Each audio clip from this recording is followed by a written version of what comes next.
Hello my dear students, welcome to today's class. आज हम पढ़ने वाले हैं प्रतिष्ठा बैच का ऑर्गेनिक सेक्शन स्टार्ट करेंगे। तो उसका पहला चैप्टर जो है ऑर्गेनिक का, haloalkanes and haloarenes, उसकी क्लास हम स्टार्ट कर रहे हैं। पूरा चैप्टर करेंगे, सारी चीजें डिस्कस करेंगे एंड नोट्स मैं आपको सेंड कर दूंगी टेलीग्राम ग्रुप में। चलिए स्टूडेंट्स, आज की क्लास को स्टार्ट करते हैं। तो आज हमारा चैप्टर नंबर 10 का पार्ट 1 क्लास है, part 1, and the chapter name is haloalkanes and haloarenes. Haloarenes. तो स्टूडेंट्स, ये चैप्टर है, ये बहुत ही इजी चैप्टर है। कहा जाए तो ये ऑर्गेनिक का 12th का काफी इजी चैप्टर है कंपैरेटिवली, स्टूडेंट के पॉइंट ऑफ व्यू से भी। तो स्टूडेंट्स, हेलो एल्केन्स का मतलब क्या हुआ?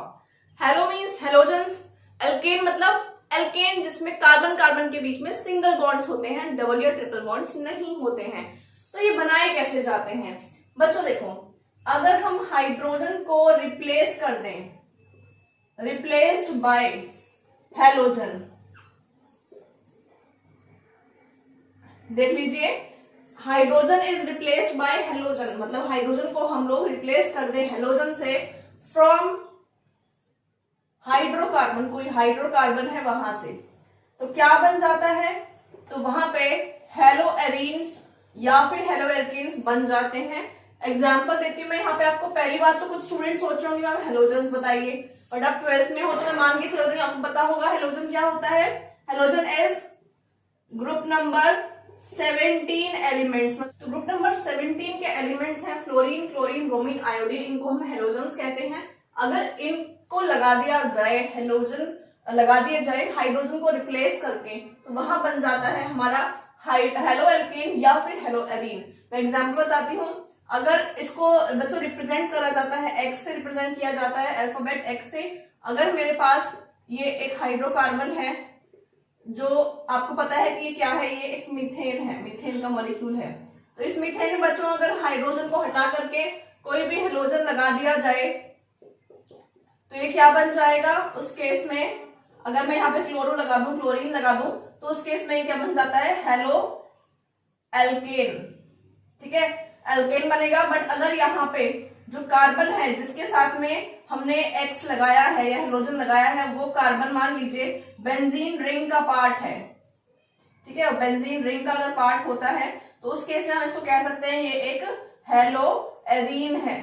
ठीक है बच्चों, यही डिफरेंस होता है। हेलो एल्केन को एल्काइल हैलाइड भी कहा जाता है, एल्काइल हैलाइड, एंड यही हेलो एरीन को एल्काइल की जगह पे एराइल कहा जाता है, एराइल हैलाइड। ठीक है बच्चों, तो ये डिफरेंस है दोनों में। इनको एल्काइल हैलाइड या एराइल हैलाइड कहने का पॉइंट क्या है? द रीजन इज अल्काइल मतलब एल्केन पार्ट, हैलाइड मतलब हेलोजन पार्ट, और यहाँ पे एराइल मतलब ये बेंजीन रिंग के लिए कहा जा रहा है, मतलब एरोमेटिक सिस्टम के लिए कहा जा रहा है, एंड हैलाइड का मतलब हेलोजन यूज किया जा रहा है। तो यहाँ पे इस तरह से हमारे पास बनते हैं हेलो एल्केन और हेलो एरीन्स। ठीक है स्टूडेंट्स, आगे चलते हैं। डेली लाइफ में ऐसे बहुत सारे कंपाउंड्स हैं जो काफी ज्यादा यूज किए जाते हैं और उनके अंदर इसी तरह के हेलोजेंस प्रेजेंट होते हैं, like fluorine, chlorine, bromine, iodine, यही उनके अंदर प्रेजेंट होते हैं। तो मैं आपको सामने वहां लिख देती हूँ, कुछ इंपॉर्टेंट है, बाकी आपके एनसीईआरटी में भी मेंशन है ऑलरेडी, उनको हम लिखते हैं। स्टूडेंट्स, कुछ इंपॉर्टेंट जो ड्रग्स हैं उनके नाम मैंने यहाँ पे लिखे हैं। क्लोरामफेनिकोल एक एंटीबायोटिक है। एंटीबायोटिक आप जानते हो ऐसे प्रोडक्ट्स होते हैं जो किसी माइक्रो ऑर्गेनिज्म से ही प्रोड्यूस हुए हैं और दूसरे माइक्रो ऑर्गेनिजम्स को किल करने के लिए यूज किए जाते हैं। तो क्लोरामफेनिकोल जो है वो एक एंटीबायोटिक है और वो सॉइल माइक्रोब से बनाई जाती है, उससे बनता है, उनका प्रोडक्ट है। और क्लोरामफेनिकोल को यूज किया जाता है बच्चों टाइफाइड के केसेस में, टाइफाइड फीवर होता है तो उस केस में इसको एज अ मेडिसिन यूज किया जाता है। नेक्स्ट है यहाँ पे थायरोक्सिन। थायरोक्सिन एक हार्मोन है, हमारी बॉडी में नेचुरली प्रोड्यूस होता है। बच्चों, क्लोरामफेनिकोल के नाम से पता लग रहा है कि यहाँ पे क्या प्रेजेंट है? क्लोरीन प्रेजेंट है। इसी तरह से थायरोक्सिन जो है उसमें क्या प्रेजेंट है?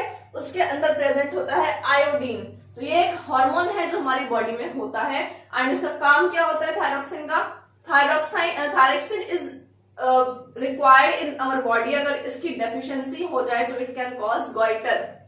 डेफिशिएंसी डिजीज कौन सी है जो इससे होती है?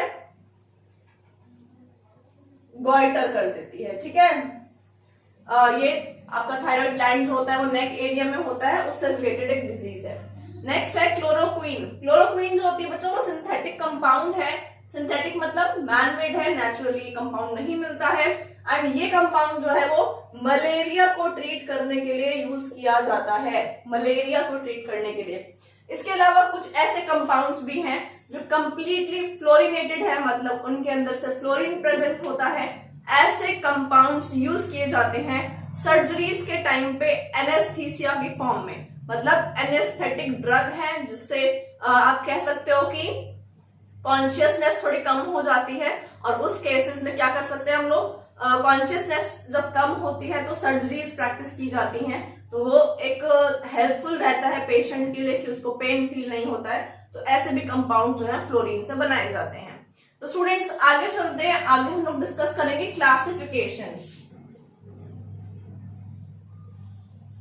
Classification of haloalkane and haloarene. Basically we have to classify into 2 categories. मैं यहाँ पे आपको थोड़ा शॉर्टकट में अच्छे से फ्लो चार्ट बना के समझा देती हूँ, फिर इसको डिटेल में हम समझेंगे। पहली बात की जो क्लासिफिकेशन है, यहाँ पे हेलोएल्केन या हेलोएरीन का क्लासिफिकेशन किया जाता है 2 बेसिस पर। पहला बेसिस है नंबर ऑफ हेलोजन एटम्स, कितने हेलोजन एटम्स एक मॉलिक्यूल के अंदर प्रेजेंट हैं। तो हम लिख लेते हैं यहाँ पे on the basis of number of halogen atoms, एक मॉलिक्यूल के अंदर कितने हेलोजन एटम्स प्रेजेंट हैं। अभी कुछ स्टूडेंट्स को ऐसा फील हो रहा हो कि कुछ दिखाई नहीं दे रहा है, तो बच्चों फुल रेजोल्यूशन में आप वीडियो देखिए, मैंने अच्छे ऐप्स यूज करके बनाया है। तो आप रेजोल्यूशन को हाई करके वीडियो देखोगे तो आपको सब कुछ दिखाई देगा जो बोर्ड पे लिखा हुआ है। फॉन्ट को लेकर आपको कोई प्रॉब्लम उसमें नहीं आएगी कि मटेरियल क्या लिखा है। तो बच्चे आगे देख लीजिए, on the basis of number of halogen atoms कितने हैं उसके बेसिस पे हम यहाँ पे डिवाइड कर सकते हैं। दूसरा तरीका होता है on the basis of type of carbon to which halogen is attached. ये जो हेलोजन है वो किससे अटैच है, कौन से कार्बन से अटैच है, तो वो जो है बच्चों उसके बेसिस पे भी हम कैटेगरी इसमें डिवाइड कर सकते हैं। तो पहली कैटेगरी हमारी है कि नंबर ऑफ एटम्स वाली बात। तो बच्चों यहाँ पे 3 हमारे पास टाइप्स हैं इसमें, मोनो हेलो एल्केन या एरीन। तो मोनो हेलो एल्केन या एरीन का मतलब क्या है बच्चों, यहाँ पे इसका मतलब है हेलो एल्केन या अरीन कुछ भी हो सकता है, पर मोनो लगा दिया, इसका मतलब जो हेलोजन है एटम है वो सिर्फ एक प्रेजेंट है इन वन मॉलिक्यूल। दूसरी बात डाई हेलो एल्केन और अरीन, इसी तरह से ट्राई हेलो एल्केन और अरीन। मतलब डाई का मतलब कि 2 एटम्स प्रेजेंट होंगे एक मॉलिक्यूल के अंदर, और ट्राई का मतलब 3 मॉलिक्यूल्स प्रेजेंट होंगे, 3 एटम्स प्रेजेंट होंगे हेलोजन के उस मॉलिक्यूल के अंदर, ठीक है। नेक्स्ट है हमारा on the basis of type of halogen to which carbon is, carbon जिससे हेलोजन अटैच है वो कार्बन किस तरह का है हमारा। तो बच्चों इस केसेस में हमारे जो कार्बन है वो 2 तरह के हो सकते हैं। Carbon can be sp3 hybridised and the carbon can be sp2 hybridised. कैसा भी कार्बन यहाँ पे हो सकता है, ठीक है बच्चों। तो इन दोनों की बात कर लेते हैं हम लोग, इन दोनों के बारे में डिस्कशन करेंगे अभी डिटेल में। तो हमारे पास पहला है यहाँ पे मोनो, और इनका मैं आपको एक्सप्लेन कर देती हूँ।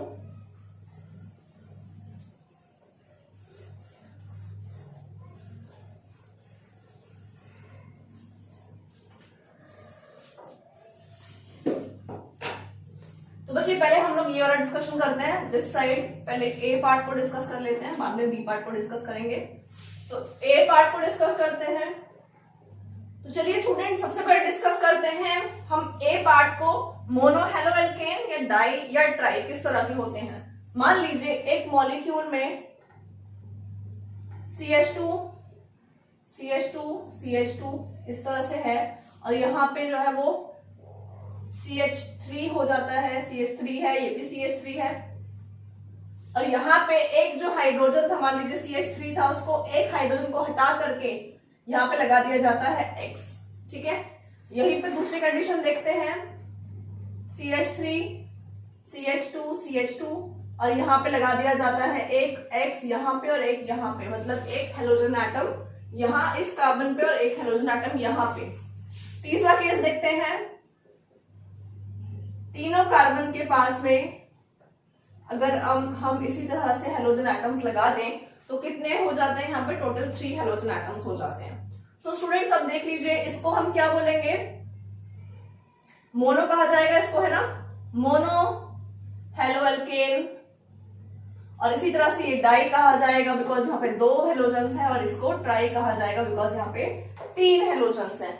ठीक है बच्चों, तो ये जो है ये क्लियर हो रहा है हमें अच्छे से कि ये जो कैटेगरी है, यहाँ पे जो क्लासिफिकेशन है वो on the basis of number of halogen atoms के बेसिस पर हो रहा है, कि हेलोजन एटम्स हमारे पास कितने हैं उसके बेसिस पे क्लासिफिकेशन हो रही है।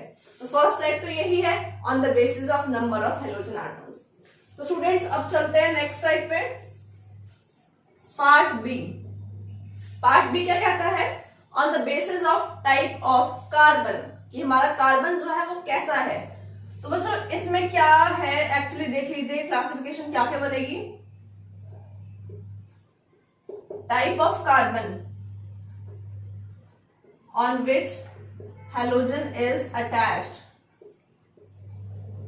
तो अगर हमारी जो कार्बन है वो sp3 है, और अगर हमारी कार्बन जो है वो sp2 है, तो यहाँ पे बनते हैं 3 कैटेगरीज, यहां बनती हैं 2 कैटेगरीज। ठीक है स्टूडेंट्स, तो स्टूडेंट्स यहाँ पे फर्स्ट कैटेगरी है alkyl, alkyl halide, alkyl halide पर दूसरा है एलाइलिक हैलाइड, और तीसरा है बेंजाइलिक हैलाइड या बेंजाइल हैलाइड बोल दीजिए, सेम बात है। यहाँ पे आ जाते हैं, यहाँ पे है हमारे पास है विनाइल हैलाइड, जिसमें कार्बन जो है वो कैसा होना चाहिए, sp2 हाइब्रिडाइज होना चाहिए, और अगला है यहाँ पे बच्चों हमारे पास एराइल हैलाइड। अब यहाँ पे एल्काइल हैलाइड में फर्दर हम 3 टाइप्स पढ़ेंगे, कौन से, प्राइमरी, सेकेंडरी एंड टर्शरी, इसको भी डिस्कस करेंगे। तो चलिए चलते हैं उस साइड। तो इसमें पहला है एल्काइल हैलाइड, उसको डिस्कस करते हैं, एंड वहां कार्बन हमारा होना चाहिए sp3 हाइब्रिडाइज कार्बन हमें यूज करना है। ठीक है बच्चों,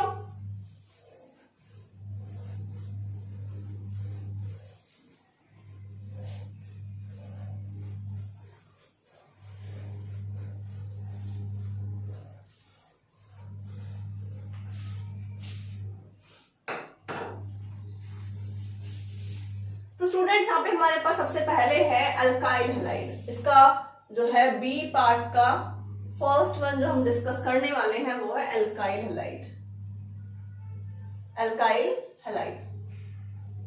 तो स्टूडेंट्स अल्काइल हैलाइड में देखते हैं, अगर हम एक कार्बन पे हेलोजन लगाते हैं और वो कार्बन अपने अलावा किसी एक कार्बन से ही अटैच है, बाकी उस पे हाइड्रोजन अटैच है, तो ऐसे कार्बन को प्राइमरी कार्बन माना जाता है, क्योंकि वो कार्बन सिर्फ अपने अलावा एक ही कार्बन से अटैच है, इसलिए इसको प्राइमरी कार्बन कहा जाता है।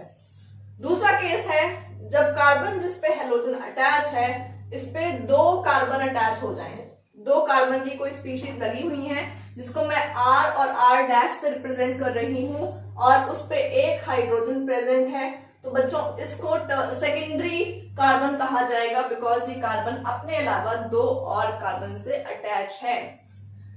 नेक्स्ट है, अगर ऐसे ही कोई कार्बन है जिसपे 3 कार्बन के जो साइड चेन्स हैं वो लगे हुए हैं, 3 कार्बन की चीजें लगी हुई हैं, तो यहाँ पे जो X है, जो हेलोजन है, वो कार्बन जो है वो टर्शरी माना जाएगा।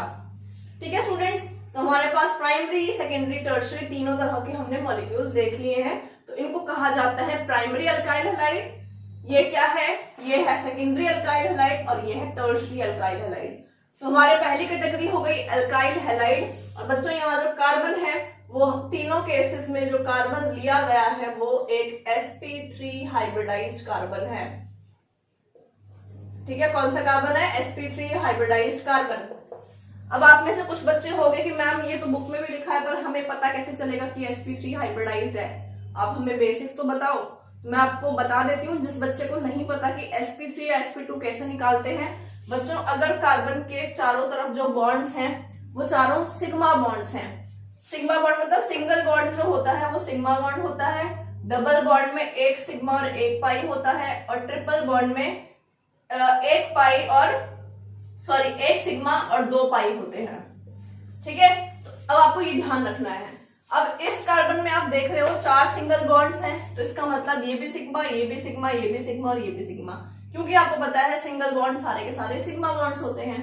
तो जब 4 सिग्मा बॉन्ड कहीं पे होंगे तो वो sp3 माना जाता है, क्योंकि 4 का मतलब क्या है? एक s और 3 p, मतलब कितने हो गए? 4 हो गए। ठीक है, अगर कहीं पे 3 सिग्मा बॉन्ड आते हैं तो वो हो जाता है sp2। कैसे? 3 का मतलब क्या हुआ? एक s और 2 p, मतलब 3। ठीक है, अगर कहीं पे 2 सिग्मा बॉन्ड आ गए तो उसका मतलब क्या होगा? उसका मतलब होगा sp हाइब्रिडाइजेशन। मतलब कैसे?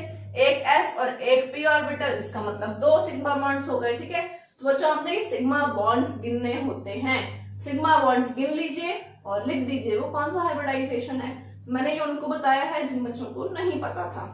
एंड ये सिंगल बॉन्ड्स है सारे यहाँ पे कार्बन के, देख रहे हो, तो ये sp3 हाइब्रिडाइज्ड कार्बन है। बट अगर यहीं पे जो कार्बन थी मान लीजिए वो ऐसी होती, सिंगल बॉन्ड डबल बॉन्ड। अब इसके सिग्मा बॉन्ड गिनिए बच्चों। सिंगल बॉन्ड क्या होता है? सिग्मा। सिंगल क्या होता है? सिग्मा। और जहां डबल होता है वहां पे एक सिग्मा और एक पाई होता है। टोटल यहाँ पे कितने सिग्मा हो गए हैं? 3 सिग्मा बॉन्ड्स हो गए हैं। 3 सिग्मा बॉन्ड्स का मतलब क्या है? इसका मतलब है sp2 हाइब्रिडाइज्ड है। ये ऐसे निकालते हैं। बच्चों मैंने उनके लिए किया है ये जिन बच्चों को नहीं पता था कि कैसे देखा जाता है। ठीक है, तो हमारा बेसिक एम सिलेबस पूरा करना नहीं है, हमें समझ में भी आनी चाहिए चीजें क्या डिस्कशन में है। ठीक है बच्चों, तो नेक्स्ट पे हम चलते हैं। नेक्स्ट है हमारा,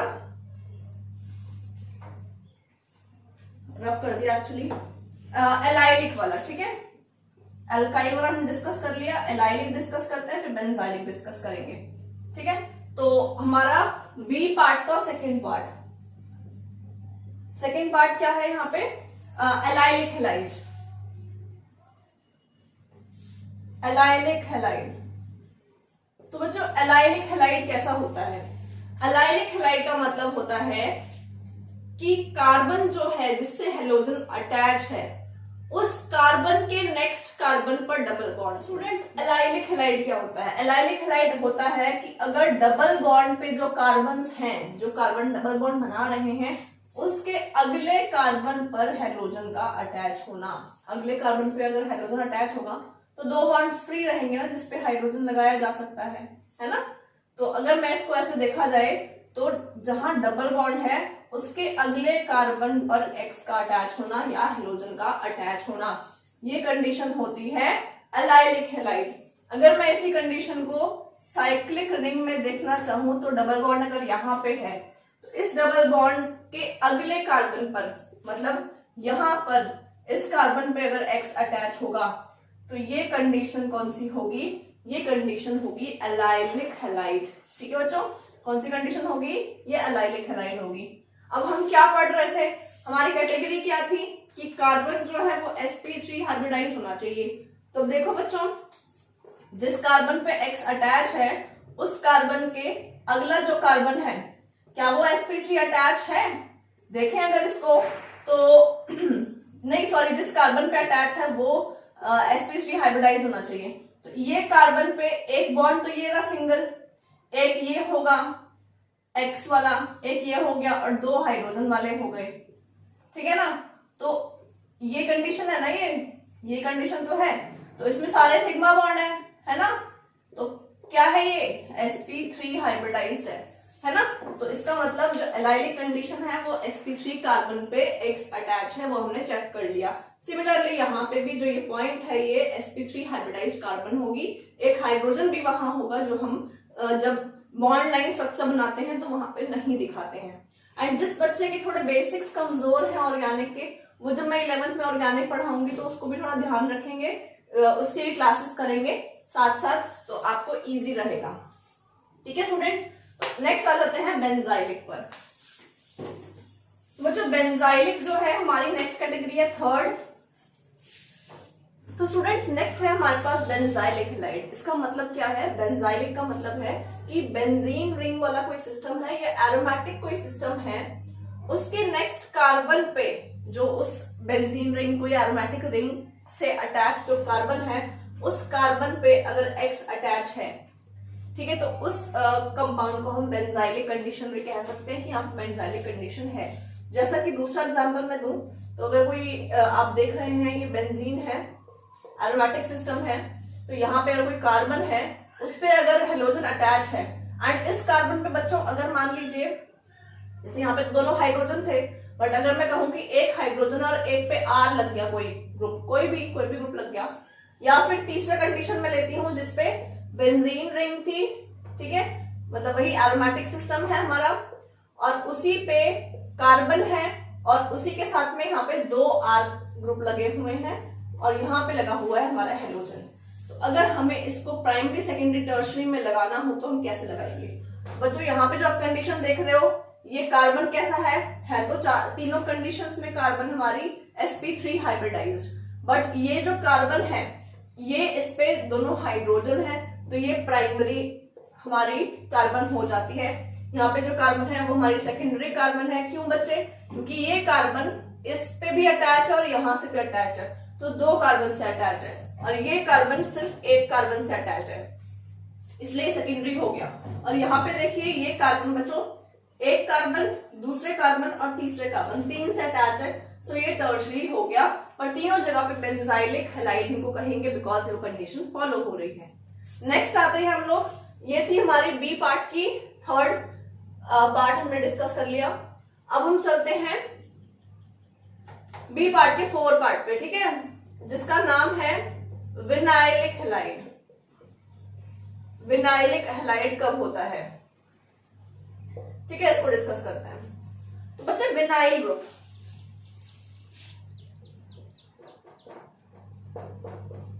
ऐसा कार्बन जो खुद डबल बॉन्ड बना रहा हो, मतलब यहाँ पे तो हम लोग sp2 देखने वाले हैं ना, sp2 कंडीशन में है विनाइलिक और अराइल हैलाइड, तो ये sp2 बनना चाहिए यहाँ पे कार्बन, वो चेक करना है। तो बच्चों देखो, जो कार्बन डबल बॉन्ड बना रहा है वो sp2 कार्बन होता है, ठीक है। तो जैसे अगर मैं इसको एक्सपैंड करके लिखूं इस तरह से, थोड़ा एक्सपैंड करके लिखती हूँ अगर मैं इसको, मान लीजिए इस तरह से, तो ये जो कार्बन है जो डबल बॉन्ड बना रहा है ये क्या है? ये sp2 हाइब्रिडाइज है। कैसे बच्चों? सिग्मा बॉन्ड गिनिए, एक सिग्मा बॉन्ड, दूसरा एंड तीसरा, तो ये क्या हो जाता है? sp2 हो जाता है। sp2 कार्बन पे अगर X अटैच है, ठीक है, डायरेक्टली अटैच है, तो उसको कहेंगे हम विनाइलिक हैलाइड, ठीक है बच्चों। तो ये हो जाता है हमारा विनाइलिक हैलाइड। एरोमेटिक सिस्टम में नहीं देखा अभी हमने इसको, एलिफेटिक सिस्टम में देखा है। अगर हम यहाँ देखें डबल बॉन्ड कहीं पे किसी कार्बन पे लगा हुआ है और उसी पे X अटैच हो, तो ये भी क्या है? ये भी एग्जाम्पल जो है वो विनाइलिक हैलाइड का है, ठीक है बच्चों। क्लियर हो गया यहां तक आप लोगों को। नेक्स्ट चलते हैं हम एराइल हैलाइड पे। तो स्टूडेंट्स इसका फिफ्थ पार्ट है एराइल हैलाइड। इसका मतलब, एराइल का मतलब होता है डायरेक्ट एरोमेटिक रिंग से, एरोमेटिक रिंग से डायरेक्ट अटैचमेंट हो, अटैचमेंट ऑफ हेलोजन, ठीक है। एग्जांपल देख लेते हैं। ये अगर बेंजीन रिंग हमने बनाई है और यहाँ पे अगर X अटैच है तो ये एक एराइल हैलाइड माना जाएगा इसको, ठीक है। इसके अलावा हम बहुत सारे और भी एग्जांपल्स देख सकते हैं जिसमें हम लोग क्या कर सकते हैं, अलग अलग रिंग को चेंज कर सकते हैं। ये जो हमारी एरोमेटिक रिंग है उसको कोई और भी आप सिस्टम ले सकते हो, उसमें भी अगर डायरेक्टली अटैच हो हेलोजन तो उसे क्या कहा जाएगा? एराइल हैलाइड कहा जाएगा। तो स्टूडेंट्स यहाँ पे आपके लिए एक होमवर्क है। क्या होमवर्क है? आपकी एनसीईआरटी खोल लीजिए। आपकी एनसीईआरटी में मेरी एनसीईआरटी एक साल पुरानी है, अगर आपके पास फ्रेश वाली एनसीईआरटी हो तो क्वेश्चन नंबर 10.1 एग्जाम्पल 10.1 जो है सॉल्व है वैसे वो, बट कोशिश करें कि उसको अपने आप करें। क्वेश्चन नंबर 10.1 करना है आपको एनसीईआरटी का जो इन टेक्स्ट क्वेश्चन है, ठीक है, इसको आप करेंगे, ये आपका यहाँ पे होमवर्क है, ठीक है, ये आप करें, इसको आपको मिल जाएगा कहीं ना कहीं इसका आंसर किसी ना किसी रेफरेंस बुक में मिल ही जाएगा, तो ये आपको करना है। एंड इसके अलावा आपके एनसीईआरटी जो बैक एक्सरसाइजेज हैं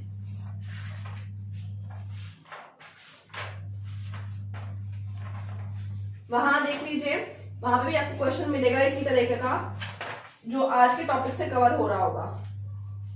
हाँ, तो बच्चों आपको बैक एक्सरसाइजेस का 10.1 करना है, एनसीईआरटी बैक एक्सरसाइजेस का, ठीक है, इसका भी 10.1 कर लीजिए, ये क्वेश्चन दोनों आप कर लीजिए, तो आज की जो क्लास है उसमें ये दोनों क्वेश्चन आपके कवर हो जाएंगे, ठीक है स्टूडेंट्स। तो दैट्स ऑल फॉर टुडे, बाकी हम नेक्स्ट क्लास में करते हैं नोमेनक्लेचर और उसके questions. Okay student, bye bye.